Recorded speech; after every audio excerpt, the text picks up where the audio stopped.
There's all kind of suspicions flying around. And that's why you like dropping the crumbs, I guess. Like, it's... Some of them are intentional and some of them are not. and you see them like, you see a lot of members of the audience like picking on something that is there on a corner and it's like, well, that was not a crumb. That wasn't a crumb, but nice, right, yeah.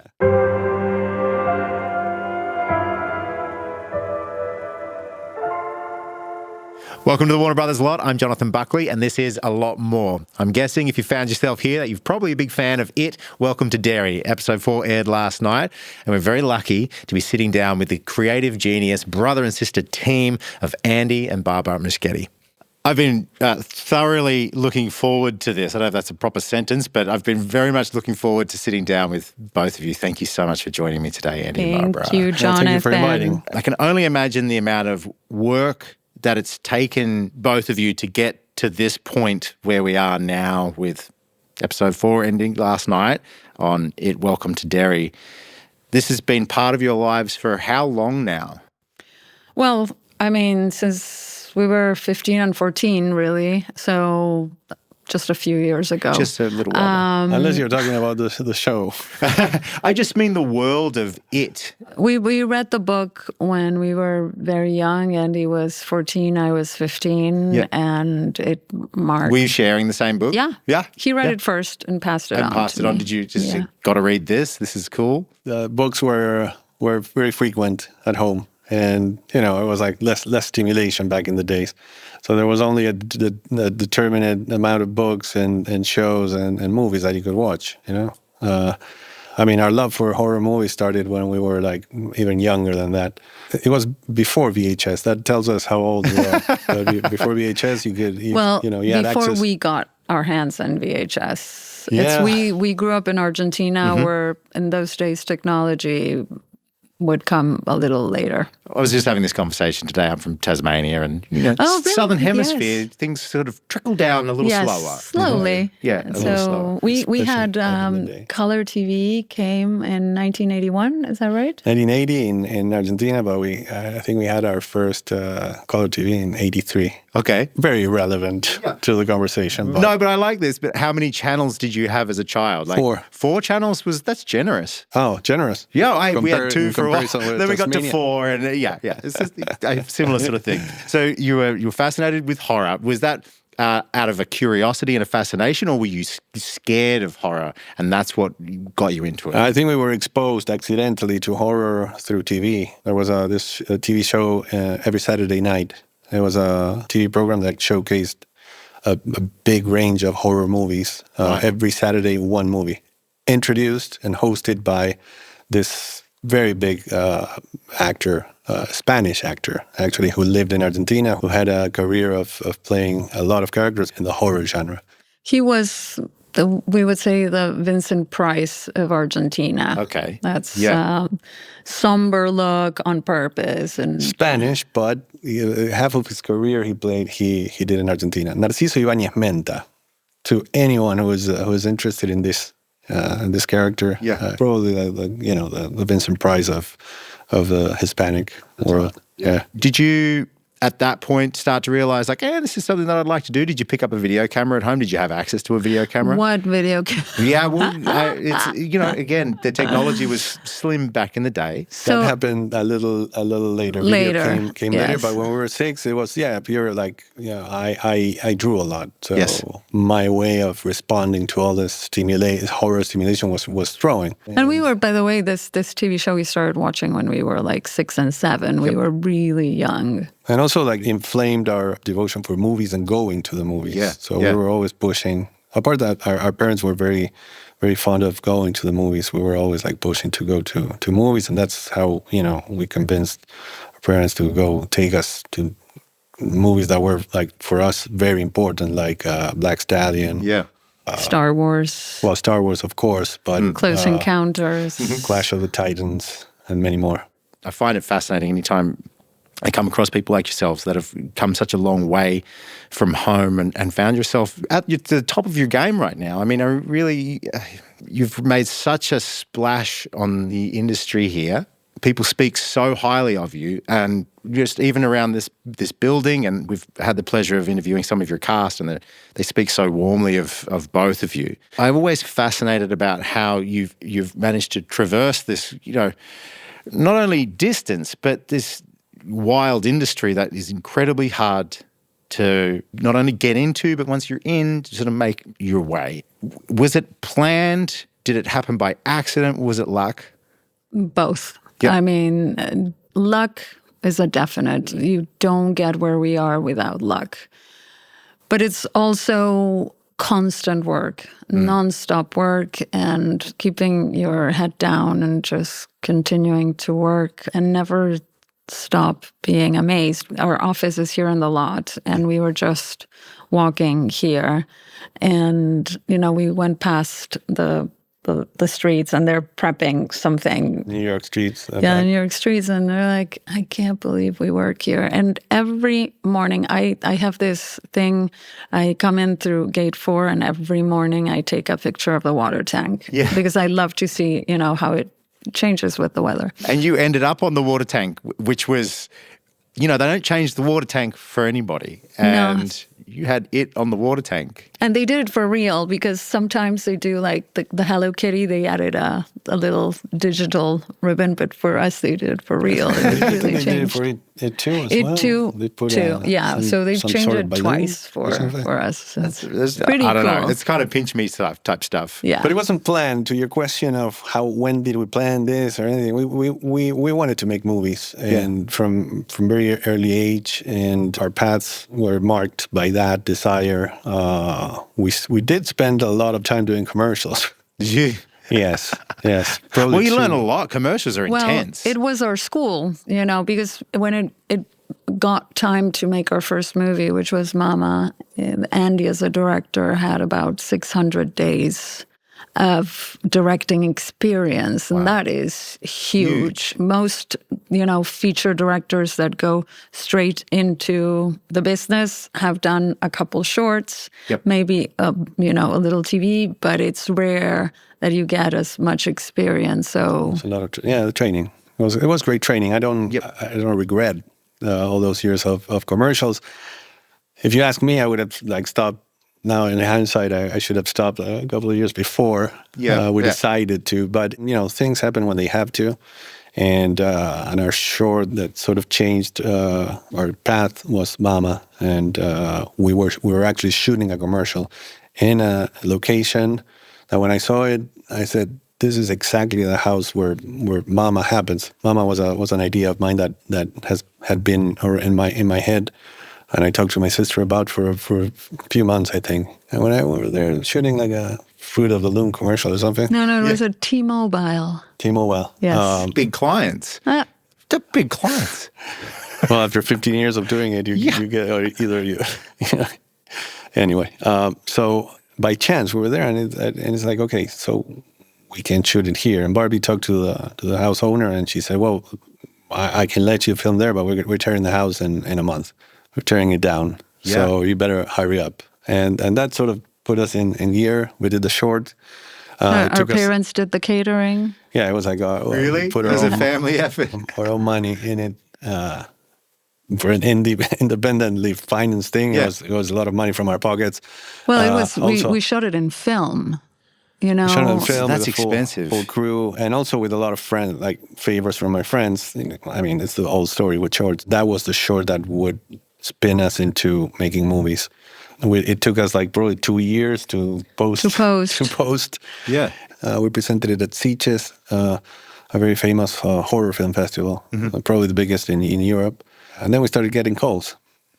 Sometimes I feel like people don't understand quite how difficult it is to make a short. I've done a lot of work within the shorts community, and there are so many that get made every year. Yeah. The labor that goes into it, the amount of people you have to get involved, the amount of money you have to spend out of your own pocket is really remarkable. And it's, for the most part, pretty thankless work. There's so many of them don't even get to go to a festival.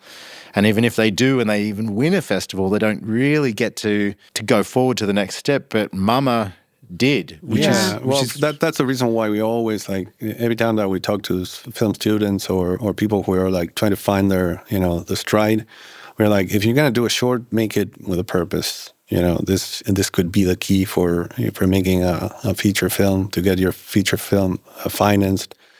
The suggestions are always the same, which is make it short, because most people are not willing to watch a 24-minute short film, or even a 17, or even a 11. How long was Mama? 3. Oh, it was short. Yeah.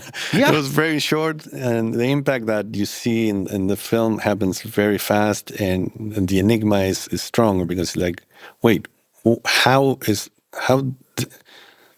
are these kids like related to that monster? Why do they call them Mama? So a lot of question marks. Yeah. That also is part of like our advice when we talk to people who are about to make shorts. Is like, if you're gonna make a short, make a big enigma of it, so people who watch it, their curiosity gets piqued by that thing. Is a big question mark. And that's how it works with studios and producers or financiers, that they get curious about, okay, that was great, but I want to see the long version. I would say 75% about the high concept in the short, because I mean, you can drive yourself crazy trying to impress people by how you shoot it, but there's a lot of that. And, nowadays we're so flooded by, imagery that it's hard to break through just with images or just putting the weight on the images. It's about the high concept, what people are going to watch and go, what the...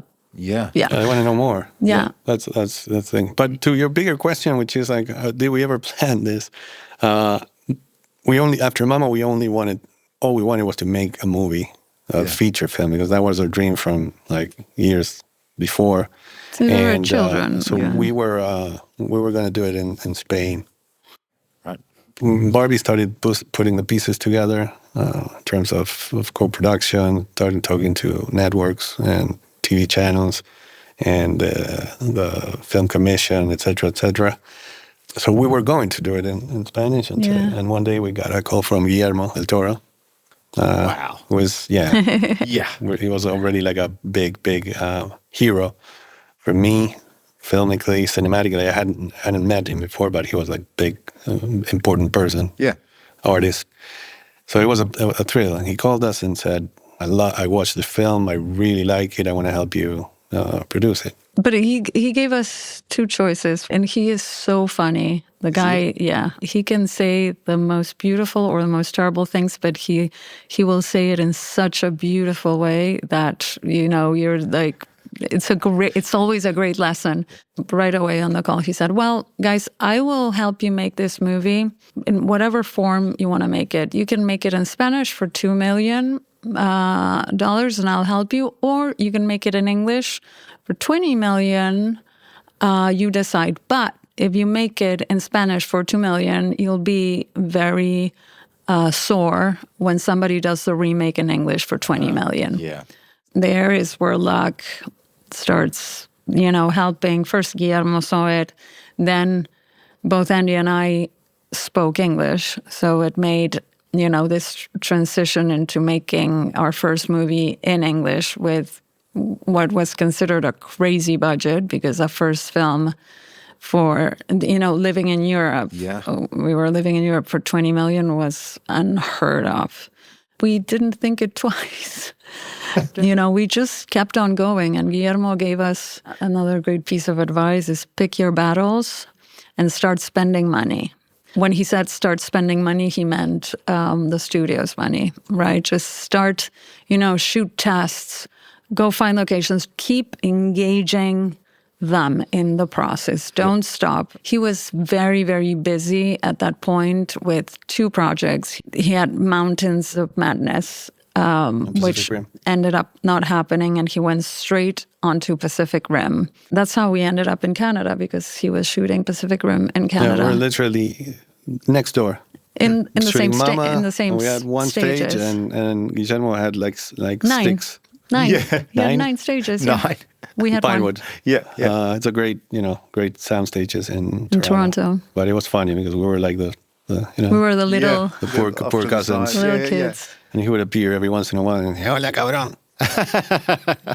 It was next door, or we would visit. It was fascinating. It was like looking back, apart from all the stress of making your first movie, it was a very magical bunch of months because we would go next door. He also told us when we had finished, when we were almost done shooting, he said, you'll never have as great of a time as you're having now in your first movie. It's because we didn't know. Yeah. We didn't know how hard it was going to be, the whole process after shooting, getting the first editorial cut, being heartbroken, because you're always heartbroken when you see the first editorial cut. You just want to jump off a building. Just not happy. It's never match what you expect. Yep. Also, the editorial cut is not done by you really, because it's it's the work, busy basically the shooting. work of the editor all the time that you were shooting, and depending on the director, depending on the time that you have, you would go on the weekends or maybe every day just to check on what the editor is doing. But sometimes you're like so absorbed by the shoot that it's like, okay, I'm gonna let the editor do his cut and then I'm gonna start working. I did both versions of that over the years. But going back to the Guillermo stuff, back in the day, even though he was very busy doing like Pacific Rim, he was. I think he's famous that he sleeps 3 hours only. Is that right? He doesn't need to sleep more. And his brain over functions like he's a genius. He would tell me every day. He would say, "You come to set 2 hours before the call." Yeah. And I'm going to be here, and you're going to walk me through the setups that you're thinking. And we did that a bunch of times, and it was just like... The first week, and then... Yeah, the first week, and then he got very busy, but... but also he saw that he could trust you, basically. Yeah, eventually, yes. But he, of course, like producing like a first-time director... But I appreciate every minute of that because Guillermo, after that, he produced a bunch of movies, and now he's now hesitant to produce new directors because he did it already, and it takes a lot of work. And for someone that he says it himself that he sees that he has like a certain amount of movies ahead of him, he really wants to focus on that. So that's why I really appreciate, and it was really magic moments to be alone with Guillermo del Toro at 4 a.m. in the morning in a set that is empty. There's no one there. The lights are not even there. Yeah. And you're walking like two like wandering souls in a. It sounds like you had like a really great mentor for that period, that beginning period of your career. It sounds like those little nuggets of wisdom that he was sort of dropping on you guys. Yeah. He was very important in us ending up in this industry, because otherwise probably would have made Mama in Spain. Who knows what that would have spun us into. It's funny how things just find their way. So answering to your question is like we didn't plan it. It's just like, this opportunity like made us do a movie that is like set in America. It was English spoken. We had the incredible luck not only to have Guillermo, but also to have Jessica Chastain in the cast. And Nikolai Coster-Waldau, who were like, two actors that were very interested in playing this movie. And giving a chance to a first-time director. Yeah, that's another miracle. Great. That's really great. But the movie worked. Yeah. Worked well, and on the weekend of the release, Guillermo called us and said, "Congratulations, cabrón! You earned the opportunity to make a second movie." That's it. That's it. That's it. That's it. You've earned the opportunity to make a second movie. Yeah. What was your reaction to that? Well, joy, of course. Yeah. We didn't know. There was so much that we didn't know. And still, I mean, no one knows anything. It's just, this is an ever-changing business. The only thing you can hold on to is your ability to work and your desire to keep moving forward. Survival instincts. No, but you learn over the years with triumphs and also failures. And if you're here long enough, you will experience both. Well, both of the It films were triumphs. Thank you. It's fair to say. Thank you. Everybody here has seen them and enjoyed them and been terrified of them. And I just tossed them on again recently, last week, to my wife's chagrin. Rewatched. Which brings us to the series, which I don't know that I've seen a trailer recently that got me so excited. It kind of goes back to what you were saying about your short film. It's that grabs you. We watched that trailer before I knew that we were going to talk to you or even any of this was going on. I was like, oh, I think I turned to my wife. I am in. 100% I'm watching this series. You crafted that so well. Did you know? I don't even know if I have a question. I'm just kind of fawning over the trailer right now. Yeah, but did you know when you built that, like, oh yeah, You know that there's a trailer coming with great stuff. Even when you're shooting, you can identify the things that they're going to be in the trailer. That's going to be on the It's trailer. an ongoing joke. Every shot that I make is like trailer shot. Trailer shot. Even if it's like the shot of an ashtray. Yep. So it's an ongoing joke, but sometimes you say it seriously. And then and when you say trailer shot, like expecting the script supervisor to put like some sort of mark A next square to it. around it. Yeah. Yeah. Over the years, over the projects, you start thinking not only of the movie, but you inevitably the marketing of that movie is in your head, in your mind. And the trailer is always like a very exciting thing because it's not something that we do. The trailer is we do third part. We do have party. a secret weapon. Who's Esther, who's one of our fantastic editors, and we met her on It too. Yeah. She was an assistant editor. Our lead editor was our dear friend Jason Valentine, who still collaborates with us. We like to do like trailers as we shoot to send to the studio because that gives them immense joy and it gives us immense peace. Everybody's happy and excited, So right? they get to see that things are heading in the right direction. Yes. She did a little like teaser when we were shooting It too. That was just incredible. And she was an assistant editor. So ever since, we've been commissioning her every so many weeks, just put together a little piece. Yeah. And the first trailer that came out for It Welcome to Derry was based on the piece that she made for us because it was so good. Yeah. Yes. And then there's, we have a fantastic marketing team at HBO.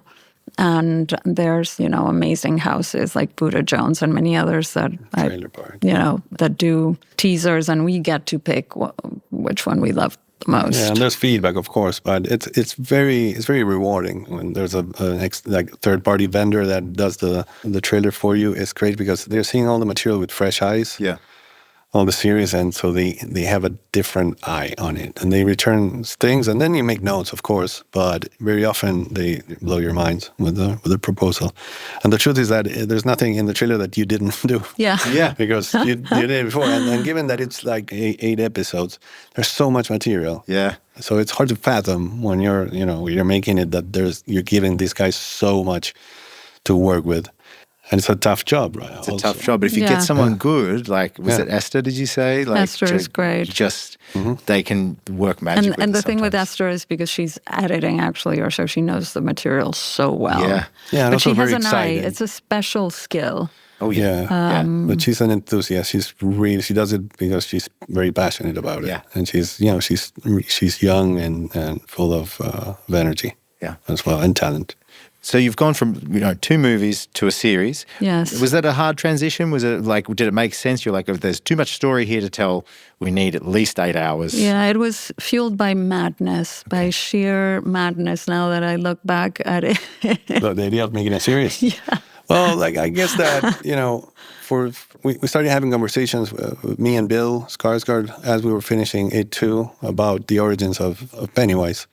How did it become the clown? Yeah. Which is always like a big enigma for us, Imagine after doing 2 movies, you keep thinking about this thing. And so we thought it would be a cool idea to make an origin story of Pennywise. What role did Bob Gray play in all of this?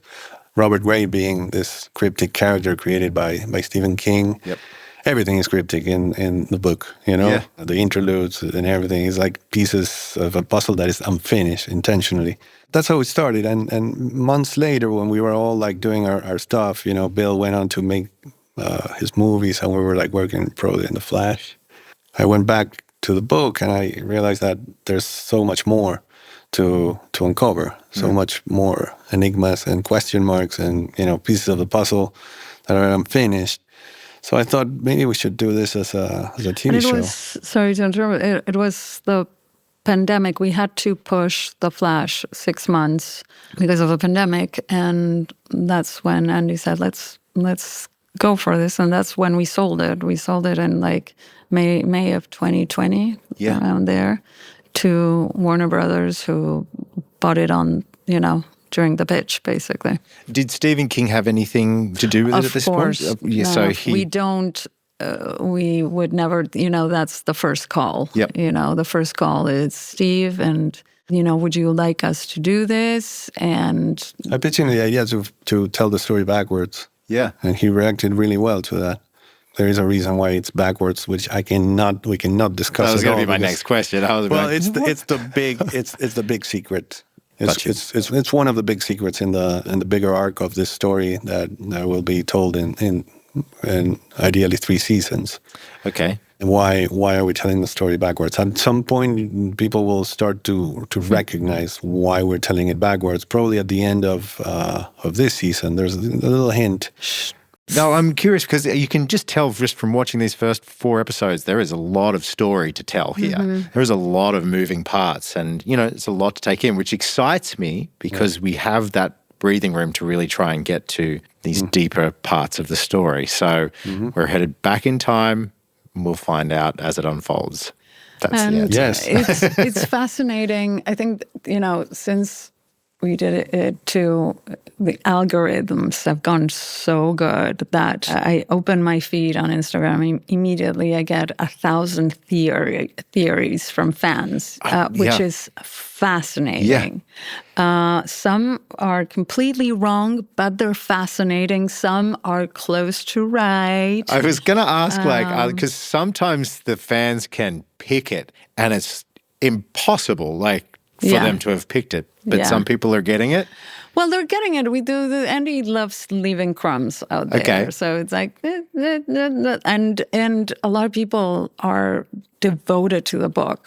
Yeah. Which we are too. So, you know, I think a lot of people can make those conclusions because they read the book. They understand. They've done a deep dive into the book. Yeah, it's very stimulating, I think, for audiences, especially when the 2 movies, people who love the movies, and now we're jumping backwards like to the previous cycle of it, and people love to make connections and sort of fill the gaps in this 27 years like hibernation. You know, it's very stimulating for them to fill those gaps, and I understand it. Yeah. And that's why, you know, for us, we had very present the things that we were going to deliver in terms of connections. So there's a few revelations tending more towards the end of the season, but it's really fun to watch people making conjectures and speculating about, wait, who is that? Who's that mom? Is that Beverly's mom, or is it like Lily's mom? There's all kind of suspicions flying around. But you feel how fun a game it is. For audiences. And that's why you like dropping the crumbs, I guess. Like, it's... Some of them are intentional and some of them are not. And you see them, like, you know, you see a lot of members of the audience like picking on something that is there on a corner, and it's like, well, that was not a crumb. That wasn't a crumb, but you're nice, right? Yeah, I like that. But most of them, they are, yeah. You mentioned Bill Skarsgård earlier. Obviously, performance is iconic, and is it taking on a producer role for this series? He's an executive producer, yes, of course, because we couldn't do it without him. Yep. And he's our dear friend. I was going to say that seemed like there was some affection there. He's not a producer because he's a dear friend. He's a producer because he's very important. Very important. He's the clown. He's Pennywise, and it's very hard to imagine the movies without Bill. And did he have input on Welcome to Derry from early on? Was it? He was very busy at the beginning. When we were starting, he was making Nosferatu. Yeah. He did Boy Kills World, which is, shooting around the world. The Crow. The Crow. He was involved in so many projects, much more than us. Yeah. And also he lives in Sweden. Yep. But, we're very close friends, and he's like a brother to me. So we eventually, when we could sit down and talk about it, he got engaged. And of course he expressed all of his thoughts. And I think he had a really good time. It's a hard role because there's 3 hours of makeup involved, and it's it's not a light role. No. But he does it so incredibly well, and he was such a sweetheart. He's always a sweetheart, but I think he had a little fun on this one. As a sweetheart. Yes. And I was thinking about the reality, because you have so many adorable children in the show. Yes. Playing Pennywise in front of adorable children, Yes. even though it's make-believe, if you're a nice person, Yes. it's like, is there some conflict there? Does he feel like he needs to hug them after he scares them when they're filming? His rapport with the kids in It One was great. He was very careful, also very. Yes. Yeah. He makes sure that he's not traumatizing the kids. Apart from that first event, because I wanted, at the beginning, I really wanted to capture their reactions, their true reactions. That doesn't last much, It's like 1 take, 2 takes, 3 takes, and probably one setup only. But ultimately, they have to meet the actor, and it happened. There's a lot of clips out there when he's like terrorizing kids, and then he makes sure that they're okay. They're okay. Yeah. Yeah, and the kids, honestly, they had a lot of fun. He's a great dad. He's a dad, so he knows how to, communicate with kids. That's great. Yeah. Well, you haven't shied away from killing the kids in the series. Like, the first episode I was like, oh, okay. You made everybody fair game in that first episode. Some kids in there that, developed an attachment with, and, you got us. Spoiler alert. It's probably too late if you haven't seen the series yet, but hopefully you've watched episode 4 at this point. That was a pretty good technique. Was that like part of the plan? Or it was our way to basically instate the idea that nothing in this world, nobody in this world is safe, which is something that we did on both movies, but we needed to express it in a different way. Yep. So to not make it iterative or a reiteration of something what we've seen. And I think it worked. Oh, yeah, it worked. And because you probably think, okay, the Georgie scene version of the series is Maddie and the family in the car at the beginning of episode 1. But the truth is that it's not. Mm-hmm. The true version of the Georgie scene in this series happens at the end of episode 1. Yep. And it's a version. It's an inversion of, basically the expectations of the audience that lands on this big idea that, nobody is safe in this world. It's a great technique. Keeps you on the edge of your seat. I'm worried about Hank, but, we'll talk about that. Oh, man. Worried about Hank. Yeah, He's up against it right now, unfortunately. So we've seen episode 4. That was pretty wild. That was a pretty wild episode. There's a lot. Again, there's a lot of story in this, and this is why I like this. There's a lot of layers and a lot of great characters that we're watching unfold. The fight with the girls in the school, and well, not necessarily a fight, but the snail eyes was really something. Is there ever a point when you're making this where one of you have said, well, maybe that's a bit too far. Maybe we can't do that one. I don't think so. That didn't happen. I'm the one that sometimes goes with Georgie itself. With Georgie, I'm like, maybe he's going to bite his arm off. The storyboards. I kept on looking at Andy's storyboards and going, maybe this shot. You did try to push back on that. Yeah. But you didn't make worked. it. So now, Barbie didn't now want I the shot of Georgie basically like crawling away on the camera angle where we see the stump. Yeah. Who knows what that movie would have been? Yeah. Andy, you're being so dramatico. But I think it adds. It's always a conversation. I think. Yeah. But No, this time we went all out, and I think we all agreed that we needed shock value, and that we didn't. We knew very well we wanted to be at the same level or above of the movies in intensity.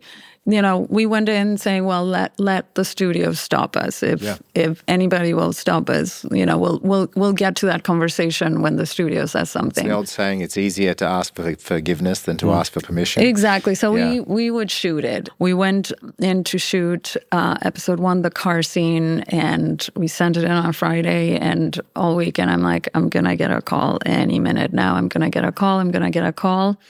The call never came. And on Monday, instead, we were congratulated. So we will always be incredibly thankful for their support. Yeah. Yeah.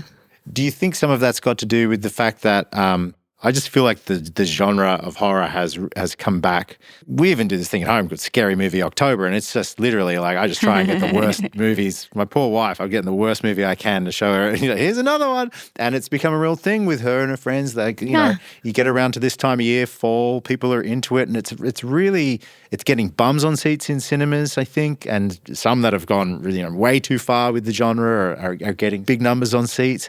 Do you think that has helped you have a little more leeway when it comes to getting crazy with the horror aspect? Well, I think genre is an all-year thing, so let's not limit it to October. Let's make it a whole year thing.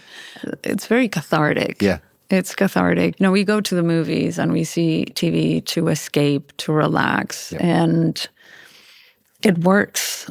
Genre, I think, is very cathartic, and we live in very troubled times, and having, a little remote or going to a movie where you can actually control that situation. You either stay or you go or you turn it off, but you can, is incredibly powerful in the experience. We can't control what's outside, But your question is, you're asking if augmented violence in the genre of the latest years encouraged us to make this. Not necessarily encouraged, but just gave you a little more freedom to push the boundaries because of this current sort of I think wave. you can call it a collective effort. Yeah. Collective community effort. Yeah. That through the years, of course, I have personally, I have a line where I'm not a fan of slashers in general. Yep. And there's a sort of strain of horror movies that became very violent, and especially it's about the cruelty. And I actually don't enjoy that kind of movies where it's cruelty for cruelty's sake. Yep. And the more grotesque that the torture is, and the more that person is suffering, it has I'm not talking about one movie or one franchise in particular. It is a big family of movies or subgenres that are mainly about the cruelty that is inflicted in characters. I'm not interested in that. And even though probably that sector of the horror community had raised the bar in terms of the tolerance that people are willing to exercise in a movie theater, is another thing. And if there is violence or episodes of extreme violence, it's not looking for shock's sake. Yeah. Well, I want to congratulate you for what you've done. I think it's remarkable. It's a great series. I think that the production value alone, the sets, it is absolutely beautiful to watch. You work with the same people, I feel like, pretty regularly, right? We have an amazing family in our crew. Yeah. And a lot of them have been with us since Mama, which we shot in 2011. We love them. But mostly it's a family. Paul Osterby, this is with Paul, this is our third big project. Paul Osterby. Louis Sequeira from Mama. Louis Sequeira did, most of our movies except for It One. Yeah, Sean Sampson, who's integral. He does all the prosthetics for Bill and all our special effects, creatures, and but also like a lot of prosthetics. crew, like camera crew. We keep changing DP, but the camera crew is the same somehow. It's got to be Makeup. nice. It makes work nice. I Yes. know it can be a lot of pressure and everything else, but at least work is you're surrounded by good people. But good No, and- people, and also we had an incredible first AD. Yeah. Joanna Yes, Moore. Joanna was, Moore, the best. Unbelievable. And Danny Vilar is Our my DP. DP. Yeah. He DP'd all my episodes, which are 4, and I enjoy working with him a lot. Even though sometimes I want to kick his ass, and he wants to kick mine. It's a joke. Yeah. No, we adore him. We adore him. He did the second unit photography for The Flash. The too. Flash That's and where, for the but we've Batman known him and for the 20 Doom. years. Yeah. Your cast as well. We were lucky enough to chat to Stefan Ryder. Yes. Hank. And he was telling us a story about how he got cast and that you'd remembered him from an audition for the film back in the day. Yeah. It's really it's a real great story because I was considering him to play Mike Hanlon. Yeah. When we did it too, and I unfortunately couldn't. We brought him to Toronto. He was incredible. He read. brought me to tears in the performance that he did, but I could not offer him the role because there was someone that ended up getting the role that I was very, very, very into, which is Isaiah Mustafa. Yeah. Well, it was very important for us that the adults looked like the kids. Right. Isaiah, who's an amazing actor, but also happened to look a lot like our original Mike Chosen Jacobs. So it was a great, beautiful surprise when we saw Stefan in the tapes. Yeah. And it was like, wait, hold on. I know this guy. You picked him and you were like... And he killed it. He killed his, his audition, and he's like... Well, his scene in episode 4 was like... Yeah. Powerful. And just you wait, Professor Higgins. No, it's amazing. Really? You'll see. I'm excited. Oh, and then one last thing. The children, when it comes to cast, you mentioned, I don't know what it is, but I feel like the child acting skills has gone from, not that it was ever bad, but it was gone from here to here. Like the kids do such an incredible job. Like, someone said you shouldn't work with dogs or kids, and it's not true to me. I think that there's so many kids that are so talented, Yep. and they come with unfiltered talent. Some of them and an unfiltered magic, and I decided to really play, not to act, just to play, to be there and just go for it. And sometimes you find great kid actors. Sometimes you find kids that are naturals. Yep. They're as raw as you can imagine. They never did a movie or a series or anything, but they got it. Yeah. And doing a casting for the world of it is looking into this magic that suddenly comes to you, and it's like sometimes it's hard to decide who I can imagine. who gets the role. Yeah. For the first movie, there was not only several contenders for each character, but also, well, I did need to bring them together to do a chemistry read, which is more than chemistry. It's just put them all together as a group and see how so that was a crazy process, because imagine like seven characters when you have like maybe 2 or 3 runners for each character. There's a lot of combinations. Yeah. It was a lot of fun, but very, very grueling, very exhausting. But yeah, the magic just comes to focus alone by itself. And some of them ended up, especially on the first movie, they ended Playing up roles that playing they didn't apply for. Yeah. They Right. didn't. They Like just switched. shuffled them around Yeah. on the board. Oh, Yeah. you're an Eddie, Yeah. really. Jack Racer came to read for Bill Dambro. He ended up being Eddie, and I think Jaden Martell read for Eddie, and he ended up playing Bill Dambro. Wow. Yeah. And Finn, He didn't came for you Richie. Are you sure? It was so long ago. Yeah, we're Can't remember. just old. You have Old. to ask Rich Dalia, Yeah. which is also long time Family. collaborator, Casting director. Your casting director. casting director. Rich Dalia, we do everything with him, and in this we cast kids from all over. I mean, it was crazy how, the part of what the pandemic did was kind of institutionalize taping. Yeah. So we had one kid from Florida, we had two kids from Montreal, we had a kid from Alabama, we had a kid from Iowa, two from New York, one from LA. It was, wonderful.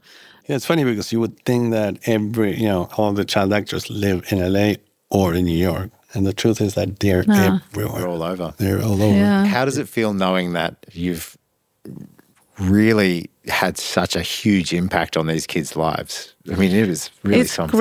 It's great. And we're still very close. Well, we were obviously very close to the kids in the series because we're seeing them all the time. But the kids on the first movie, we're still very close to them in the best way. Not that we see them all the time, but we're always in communication. Like a family. You're Created joined a family by something. there with the parents, and they're very lucky because all the parents were phenomenal. And they are very close themselves. So there's three. We won't say who, but there's three that live in New York that were not in New York then, and the two of them moved to New York, and they live like blocks away from each other. So they're incredibly hanging all close. the time. They became very good friends. And I hope that same happens with this group. I have because no doubt. they're No amazing. doubt. Yeah. I had a conversation with them, and I said we were With in who? SCAD after the SCAD. Yeah, but festival, with who did you have it? With the kids With from the the group. show, and I'm like, I'm gonna tell you something that is a little sad, but it's something to have in mind. In the book, when the losers do their blood oath, that's the last time that they're all together. Yeah. That's the last time, and it doesn't feel like that because they continue their lives after, but they were never the seven of them all together again. They were. There's a whole episode. I can't remember who reminisces about it. But said, well, for a while, like Richie and Bill and Beverly, they hang together, and then Eddie and Stanley were hanging together, but they never a group. So And they were never able to again because Stanley, when they came back together, Stanley committed suicide when they were older. But the message to the kids was like, don't let that happen. Yeah. Don't let that happen. Yeah. Because you will not think about it, and maybe it's not maybe it's not so important that all they're together. But as friends, I know that they are friends, but it was like a little bit of a claim to friendly love. From the first movie, three of the kids just did this last summer. I believe they did a road trip, and they stopped in Tennessee to see Jeremy. Who's Jeremy Taylor, got married. Yeah. Two of the losers got married. Yeah. Really? Chosen and Jeremy are married. No way. We can't believe it. See what I mean? What you've created, Time flies. Yeah, it's not to each other. No, not to each other. They're old. They're in their early 20s, but they got married already. So time flies. Gotcha. Sorry. Don't cry. So we're at episode 4 now. People are excited. When do you think we'll be able to get eyes on Pennywise? Can't tell you, man. Can't tell us. But what I would say is keep watching. Keep watching. Keep watching. I think it's fair to say we'll probably keep watching. Yes. I think told the guard on gate 4 today when He's it appears. such a nice guy. But I'm not telling the audience. Yeah. No, I think it will be worse. The wait will be worse. I don't think there will be a moment where the stick will break. It will bend, and before it breaks, you're gonna get your satisfaction. Yeah. Okay. So just be patient, my friends. I can't wait to see the rest of the series, and I can't wait to see what comes next from your collective creative minds. This has been Wonderful. I'd love to continue on for hours and hours. you. But I'm sure you've got plenty of Thank you, things that you Jonathan. need to be doing. So thank you, Andy. Thank you, Barbara. Thank you. Thank you, Jonathan. Jonathan. Thank Well, you. wonderful. Come back whenever you guys We want. would love to. Yeah. We're down the street. Yeah, we're right around the corner. We're work neighbours. Oh, before we go, Yeah. I got told that you had a very unique signature. This is something that I was told. Do you have I just want to see. I usually do a little doodle. I don't know You're if a doodler? Is that what you're talking about? I think so. I think we've heard rumors. Do you mind if I film it? Kind of. Oh yeah. You don't film Shot it. on this? Yeah. It's gonna. So. I lost Oh, my. no, stop no. it. No, You wanna see my no. finger? A wound. Who wants to see my finger? Is this from work? I slammed kidding. the car door on Oh, my no. finger, and now I lost the whole nail. This is how it looks. I need to remove the band-aid to draw. That's what scares me, actually. Okay, here we go. Are we ready? It's like, oh.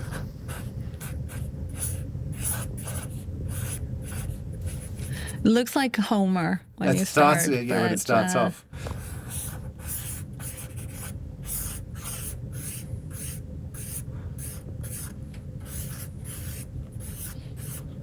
I've done it so many times now that I.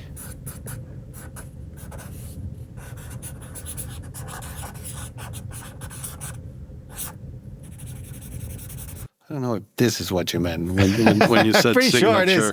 I'm pretty sure this is what we were getting at. So, yeah, this is the signature. So this is what you put on all of your checks and legal documents. The clown. It's, Wow, that's awesome. Ding, ding. Brilliant. We're going to have to hang that on the wall. Frame that seriously. and pop it on the wall. That is awesome.